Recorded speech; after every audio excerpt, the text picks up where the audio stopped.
Moonstruck, the true story of the cow who jumped over the moon. Mother Goose, what a bag of feathers she is. She makes it sound so easy. 941 pounds of cow meat, catapult 240,000 miles to jump over the moon. And what does that old goose woman write? One lousy line. Not even a whole poem. I know for a fact that the cow was hurt by it. But who am I to say? I'm just an old brown horse. Only then, I was a young brown horse. Anyway, I'm getting ahead of myself. I want to tell you the whole story. First of all, you may not know this, but we horses jump over the moon on a regular basis. Every night, at least one of us makes the trip. I don't want to make it sound easy or anything, but we all do it. We begin training from a very early age, which is just what we were doing when this cow started hanging around. At first, she kept her distance, and to be honest, we were kind of flattered. Who doesn't like an audience? Then she started turning to get friendly, asking dumb questions like, "Do you take a running start?" I mean, come on. Whoever heard of jumping clear over the moon from a dead standstill? Every day she was there, cold weather or warm. As if that weren't bad enough, she began using our equipment herself. That's when I knew I had to have a talk with that cow. I mean, let's face it, not everyone can be born a horse. "Look, kid," I said to the cow, "you can't keep doing this. You're going to get hurt. Why don't you go chew the cud with your cow friends?" "No," she said, "I'm going to jump the moon."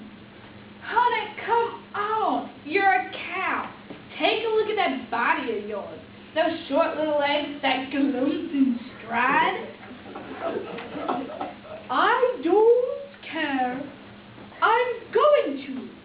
Every night I look up at the skies and say to myself, one day I'm going to see what the moon looks like up close.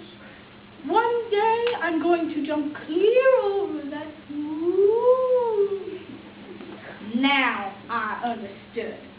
This cow was moonstruck. There was no use trying to talk sense to her. "Okay, kid," I said, "I'll give you a shot, but if you can't keep up, you're out. Is that a deal?" "It's a deal," she said. I didn't mention this to the others. What, I'm going to tell them I recruited a cow for the team? I figured she wouldn't last longer than a day or two anyway. Then we'd be rid of her for good. Boy, was I wrong. First thing in the morning, there she was. Last thing at night, still there. Every time I'd get ready to tell her to head back to her herd, she'd go and do something really well, and I'd have to keep my mouth shut for another day. After a few months, she was jumping as well as the quarter horses. So that's how it went for most of the season, until we got down to the final part of the training, the wall. Some of the horses sweat the nails right out of their shoes when it's their turn to jump the wall. There was no way a cow could clear it, no matter how hard she tried. But when I told the cow that, she galloped up, full in a hoof. And I didn't see her again until I was setting up flags for the wall. Then, all of a sudden, there she was, thundering toward the wall, her cowbell clanking wildly. "No!" I hollered as the cow gathered her legs under her and sprang all the way over that great stone hurdle. "Yes! Yes!" the horses shouted, stamping their hooves in salute to her. After that, I have to tell you, I had to rethink the whole cow thing. Some years, half my horses can't clear the wall, and here this crazy bovine jumped it the first time out. So that very day, I posted a list of the horses who was ready to jump the moon. And on the list, I included the cow. She was so excited, she could hardly keep her mind on school in those last few days. But when the night came for her to jump, she was calm and confident, her mind focused on flight. 3, 2, 1, blast off! And she burst forward down the hill. Faster and faster the cow goes.